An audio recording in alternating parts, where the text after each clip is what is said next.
Hey YouTube, what's going on? It's your boy DiamondBack back here again with a new video. Today I'm reacting to something I never thought I would have to react to or in the online space ever again. And that is another CoryxKenshin allegation. A couple months ago, people calling him the booty licker because he was seen on that hairstylist on TikTok. Seemingly might be looking at it, might not. Bro, like, it was confirmed he was not looking at it. But I wake up this morning today to new allegations, people fighting each other in comments of every video about it, and it's just getting out of hand. And then on YouTube, I just got this notification like an hour ago, I think. Jamari made a video on it. We all know Jamari is the #1 internet detective, so I just had to watch him, had to figure out exactly, get to the bottom of this with you guys, and I hope y'all enjoy. If you want to see me react to something else, put it down in the comments below. If you want to see me playing the games, put it down in the comments below. Just let me know. Or false CoryxKenshin allegations. Let's get into it.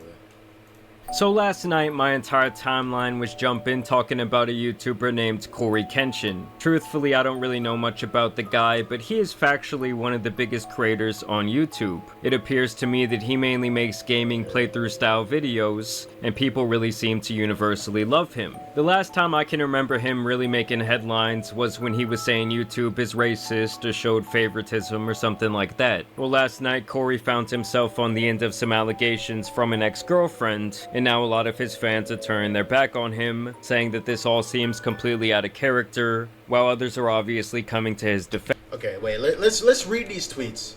Because if you're a real Cory fan, you will die on the ledge that he is the most innocent man ever, bro. I've been watching this dude for a decade, bro. This dude, he really built my childhood. So, in my eyes, he's always innocent until proven guilty. No matter what comes out, bro. Like, I don't care. I would die on that hill. Allegations from an like, nah. Because if these are false, don't switch them now. Don't come back. You can stay away if you thought he was like this. Ex-girlfriend, and now a lot of. If you're a CoryxKenshin fan, the first thing that come out your mouth is you can. Yeah. I've seen too many excuses. Hold him accountable or be quiet. Yeah, bro. Get out of here. Like, how do you just assume that he's just guilty immediately? If his fans are turning their back on him, saying that this all seems. I really grew up watching CoryxKenshin just to find out he's a weirdo. Like, he's always been weird on the internet, bro. That's nothing new. It's completely out of character, while others are obviously. Okay, I can't read. I never have and never will watch CoryxKenshin, but it's no funny. I mean, it's not funny seeing nerds on Twitter with a parasocial relationship with him, trying to cancel him for being toxic in an on and off relationship. I mean, let's be real here. This relationship was years ago, bro. Like, look how young he looks in that clip, bro. Coming to his defense. So all of the information we have right now does come from the ex-girlfriend, who goes by the name Panda Ninja XX Official, and she posted 3 slideshows on TikTok, which she titles "The Truth About Your Favorite YouTuber," adding, "I'm not doing a story time, I'm sharing what I lived. If it feels heavy, it's because it was." Also saying, "Content warning, non-graphic, emotional plus mental abuse, manipulation, narcissistic behavior, love bombing, gaslighting, illness-related trauma, emotional abandonment, and status-fueled cruelty." I mean, just based on the sheer amount of buzzwords she used here, I thought, god damn, this dude must have done some really bad shit. She starts out by saying that the world doesn't know the real Cory, and that he was hiding her from the world during the duration of their relationship. Okay, let's be real. If you were in a relationship with a girl and you're very, very popular online, having your relationship public is like a very different thing from having it private. Like, I can't say from experience, but I've seen relationships get fully derailed just because they're on social media and they're online like that. You know what I mean? They break up and then one side is always gonna end up being the bad person. It's just a gray area if you're having a relationship online. Let's be real. Let's get that out of the way first things first. Probably wasn't hiding it from the world. He just didn't want his personal life public, and that's who he is in most of his videos. He doesn't really have his family in his videos like that. You know what I mean? It'll happen once in a while. He'll shout them out, but besides that, he likes to keep the content on him, not his family. He likes to keep his private life private, like most of us normal people do.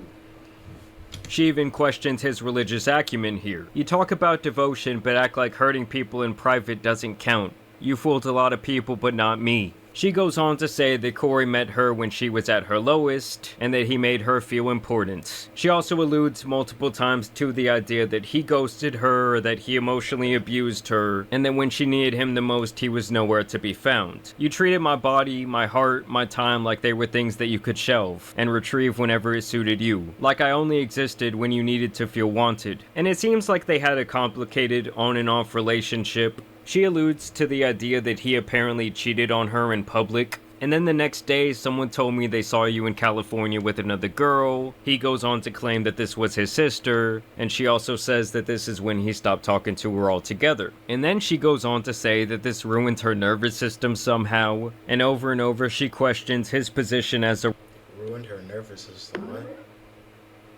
Okay. role model on YouTube, and really the entire image that he presents in his content to his audience, claiming that part 2 would be even heavier. And honestly, this first post I really saw as a nothing burger. Like, wow, man has a relationship with a woman of age. Yes, maybe he led her on, or he knew he had her wrapped around his finger, but nothing criminal or even immoral to me. Now in part 2, we see some actual messages exchanged between the two of them. Apparently they were communicating through Xbox quite a bit, which is insane to me, but I digress. Basically, it seems like after some time, Cory wanted to spin the block for a booty call, apparently making light of himself ghosting her in the past. You still seeing someone? Why do you ask? Because I'm trying to fuck up your life some more.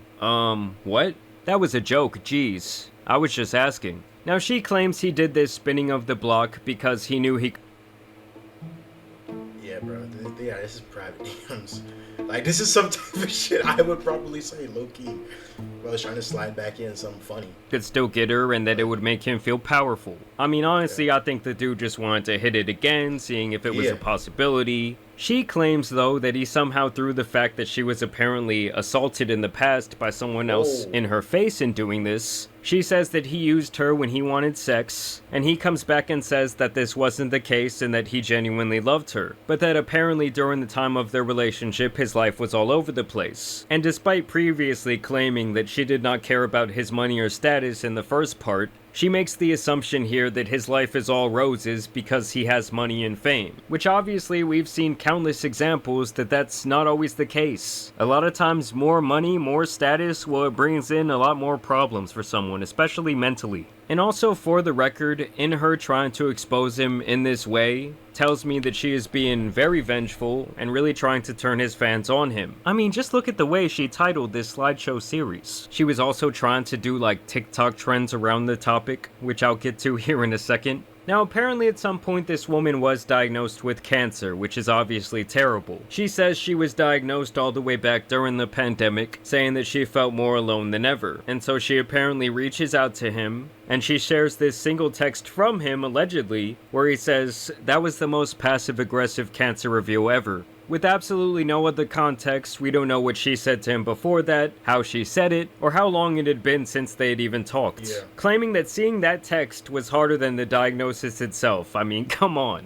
I mean, she's basically acting like he says, "Well, that sucks, bitch, kick rocks," and then blocked her. Like, there is truly not enough context here to make a judgment about one single text message. But she claims that that message showed his true character, and she even brings his mother into this, saying that he should know better because she went through something similar with cancer, which I think is so out of bounds and fucked up for her to say. Now, she claims she survived the cancer, thankfully, and this is where we move on to part 3, where she basically says that Cory was using other women in this way, where he never truly committed to them but liked to keep them around. She goes on and on about speaking her truth and holding Cory accountable, really painting the picture that what she's doing here is some brave act. And then she also shares this video of the two walking down a hallway where she says, "POV, you didn't know this was one of the videos you'd look back on and realize he never cared. He only wanted to see how long you'd let him hurt you." I'm still on.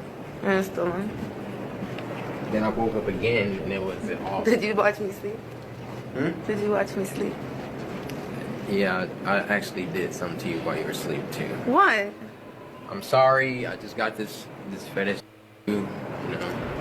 What? I didn't hurt you. You're good, right? What'd you do, Cory? Just don't worry about it. Cory? It's good. Cory, what did you do? Do nothing. Look, this came right in my face. I didn't do anything. Yeah, see, as you can see, they're both laughing and they're both joking. Like I don't get how this is even. Damn it, they're just both trolling. Like you don't have any type of banter in a relationship. Like, oh my god. He did something, and I'm gonna find out He's a jokester, bro. on the next That's just how this episode person of. is. Dragon Ball Z, where you going with this? Now don't get me wrong, that was some weird shit he said about watching her in her sleep and doing something. But granted, these are two people whose relationship seemed very immature, toxic, and downright strange. Also, while editing this video, I found this clip where she was being interviewed on TikTok Live last night, and she talks about the things that Cory said in that clip, making it pretty clear that she knew it was a joke. Obviously, you see me fucking laughing with him in the video. You can't be that dumb to think that. But people are that dumb, though. Well, unfortunately, then you guys are just a bunch of dumbasses. Bro, that's crazy. She called everyone who took that clip out of context. Yeah, that's crazy. Like, he didn't make me feel uncomfortable in that video. But if you guys read the point of view on there, I never said that that was the essay video. That video in particular, she posted it because it was a nice moment. A nice one. Like, can y'all listen? That is what she just said. What's wrong with y'all? I literally just said that. She did also post this video trying to capitalize on a TikTok trend. Bacon avocado. I dated CoryxKenshin, and he hurt me really bad. What is this? Bro, these TikTok trends are getting out of hand. Like, I've never even seen this trend. What is this? I mean, come on guys, you cannot tell me that this isn't at least a little bit about clout or revenge. Yeah. I mean, at the end of the day, it really just seems like Cory was playing the fields, having fun with a couple of different girls. Yes, maybe some of them thought that it was something more serious, but either way, the guy did not do anything illegal. He had a fully consensual relationship with this woman. This is something that she said during a TikTok live just last night. Between me and Cory. Like the essay happened to me when I was younger. A whole different person. And it has nothing to do with him. Like, and I said that many times in my letter. I never said it. You guys kind of assume because of his wording in the video that that he's saying something weird, like, but he was being playful and he was like saying like things. Like, taking in, Cory ain't even on TikTok like that, bro. And he's out here getting canceled again on this app, bro. Like, when he comes back, bro, oh my god. I don't know if he's going to talk about it or what's going to happen, but we'll just have to see when he makes his next video. Like, shit's crazy right now. Like, Thank you. Thank you for saying that. A laugh. Like, we were like, that's something we both laughed at. Like, that's something that didn't make me feel uncomfortable about him. Like, he didn't make me feel uncomfortable in that video. But and I'm gonna say this again. I never said he SA'd me. I never said he SA'd me. I'm gonna say it one more time for everybody. I know you never said that. I know, like you know, because you've been talking about it. You've been saying it over and over again. They're not listening because, like, some of these people, like, don't have a brain, obviously. So yeah, it was kind of just one of those things where it was really none of our business. Nor do I really give a shit if someone I watch for entertainment leads people on in their personal life. I mean, as long as he wasn't doing anything illegal or immoral, like I said earlier, I guess I just kind of think, who cares? Like, even the messages that she showed, they were either out of context or they seemed to be blown way out of proportion, like when he was merely joking around, or saying something else that we truly have no idea what prompted that response. And the other thing is, like, how he chooses to present himself in his professional life, in his videos and his streams is really his choice. Like, honestly, the way she set this entire thing up, you would think he was out here on some Diddy shit, or maybe like some Minecraft YouTuber activity, but it was really none of that. Did you say Minecraft YouTuber? I don't know, it's just crazy to me, because when I saw this last night, the way the people were talking about it on Twitter, the way his fans were reacting, you would think this guy did like the absolutely worst thing in the world, when it really just seemed like maybe he played this girl with very loose evidence. I don't know, maybe I'm fucked up, maybe I'm seeing it wrong, maybe you guys will disagree with me in the comments, but nothing about what he did here screams like, oh, this guy needs to be canceled to me. But either way, I want to know what you guys think about this topic down below. If you're out there and you're a bit... Jesus, bro. Like, Let's see what the comments are saying on this. Yeah, this is why Corey goes ghost. You literally, yeah, facts. This girl is not a victim. She just made herself look stupid. And it's more difficult for women who were actually victims of abuse by men. Facts. Yeah, 18-month break when the internet has constant dramas. Facts. This online high school shit is really, yeah. Facts, bro. Big nothing burger. Exactly. It's been debunked and she admitted he didn't do anything to her. Good to know that he didn't do shit. Like, bro, the Twitter warriors are insane, bro. So see one POV and then boom, lock in a tweet. Cancel this dude forever till the end of time. That's just how it is on Twitter. People don't get both sides of the story. Like, it's just so bad. It's so bad. Like, we really gotta lock in, bro. That is.